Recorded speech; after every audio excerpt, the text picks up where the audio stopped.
Hey, if you want to find out about some of the best, most popular neighborhoods in Mint Hill, North Carolina, well, you came to the right video. If you haven't watched my channel before, my name's Chris Phyllis, a real estate agent here in North and South Carolina. There's so many things about the Mint Hill area that people are drawn to. It's low, affordability, so it's got a really good cost of living. Its proximity to Charlotte, pretty reasonable commute to Uptown. You can also get to other parts of the Charlotte region fairly easy because it's like right on that 485 loop, which circles the Charlotte area. The schools are highly rated. The crime rate's a little bit lower. Most of the neighborhoods are going to feature large private lots, which you just don't find hardly anywhere. And so in this video, I'm just going to talk about some of the more popular neighborhoods that really stand out. I'm not going to cover all of them. Really have like 4 or 5 on this list that I'll mention. Just let me know what kind of questions you have. And so let's get in. The first neighborhood that I'll mention on this list is going to be Farmwood East. And Farmwood East is going to be right next to the downtown area of Mint Hill. Now, I did another video on Mint Hill just talking about the size of it and everything. It's not like this destination where people, drive to the downtown area, so to speak. It does though have a lot of retail places to shop from, grocery stores, things like that, and it's fast growing. So it's an area that's definitely on the rise. Like when you look on the map, you're gonna see a lot of green on the Mint Hill area. It's undeveloped land for the most part. So it's going to be definitely a place that people are going to continue to move to. So it will continue to grow. The population is only 27,000 right now in Mint Hill, and that is fast growing. All right, so this Farmwood East neighborhood, large lots, 1/2 acre to 3/4 of an acre. And it has this beautiful traditional feel to it. You're on a movie set basically. So you're gonna have good size homes, 3,000 to 4,000 square feet, prices maybe 600,000 to 900,000, 600,000 to 800,000+ on average. They were built in the mid 90s. Like I said, it's got great proximity and just, really nice lots, private lots, etc. So it really does stand out. Good solid HOA as well. All right, number 2 on this list is actually right next door to this one here. It's not going to be your everyday buyer. It's a multi-million-dollar neighborhood. It's called Cheval. It's an equestrian neighborhood, but I just want to mention it just because it's one of the staples, I think, for Mint Hill. It's a 400+ acre equestrian neighborhood. Yeah, there's 6 different builders and they have different villages for the neighborhoods basically. So the villages aren't like places you shop in. They're just where people live. They're gated communities.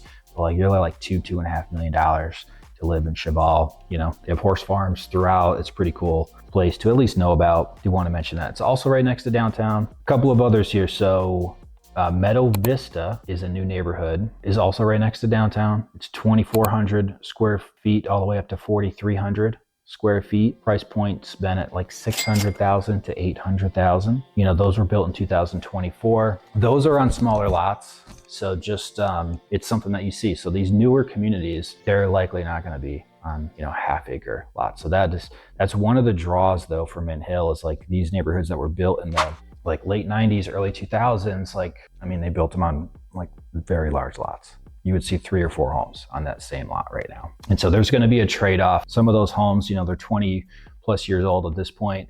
Some of them will have been updated, but a lot of them aren't. And so that's often the trade-off. It's hey, do you want the private lot with a home that needs to be updated, or do you just want a move-in new house?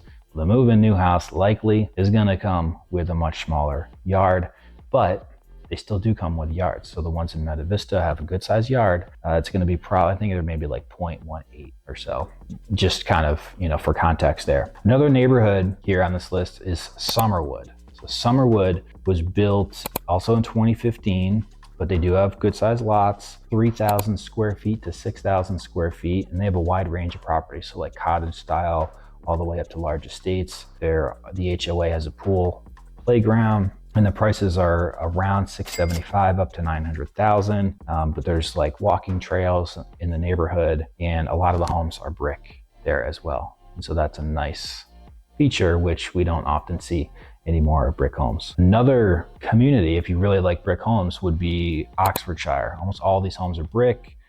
They have brick and stone, large lots. There's a community pool, 2,000 to 3,500 square feet on average. And the prices are going to be 450,000 up to 700,000.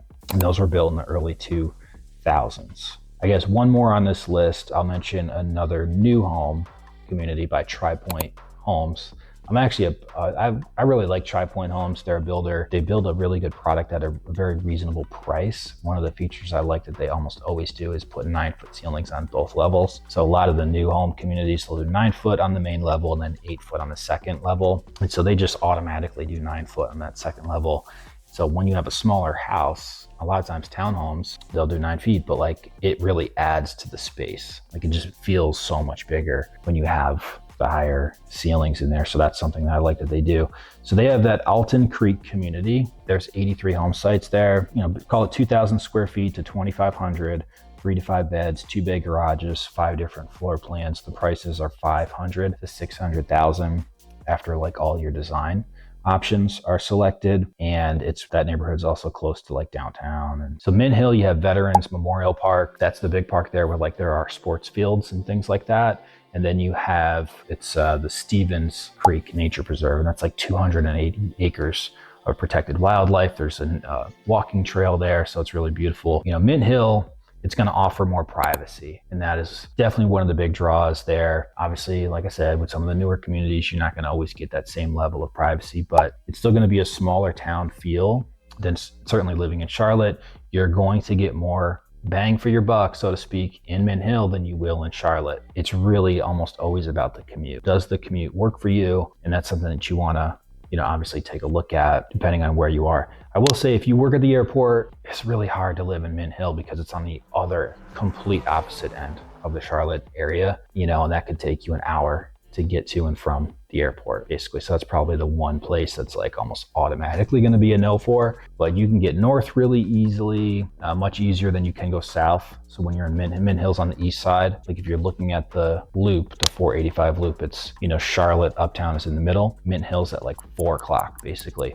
So you can get up to Concord, Huntersville, you know, relatively easily. And then it's going to be a little bit longer of a commute if you need to go south. So if you need to go, you know, through Matthews, which is right next door to Mint Hill, and then Valentine, which is just past that, even though it's fewer miles, it's going to be a longer drive time because that southern Charlotte area is so busy. It's busy because it's a great place to live with all of the amenities and everything, but just know that the commute times can really impact things, and oftentimes it's a big factor. So just kind of a note there. To get into Uptown, the commute, it's 15 miles to get to Uptown Charlotte. Uptown is like our downtown Charlotte, and depending on when you go, it could take as few as 22 minutes during no traffic, up to an hour, depending on traffic here. Hopefully that helps a little bit. And if there's anything I left out, if you have questions on anything real estate related, whether it's Mint Hill, these neighborhoods, or anything, drop a comment below. Don't be shy. I want to hear from you. Thanks for watching, and I'll see you on the next video.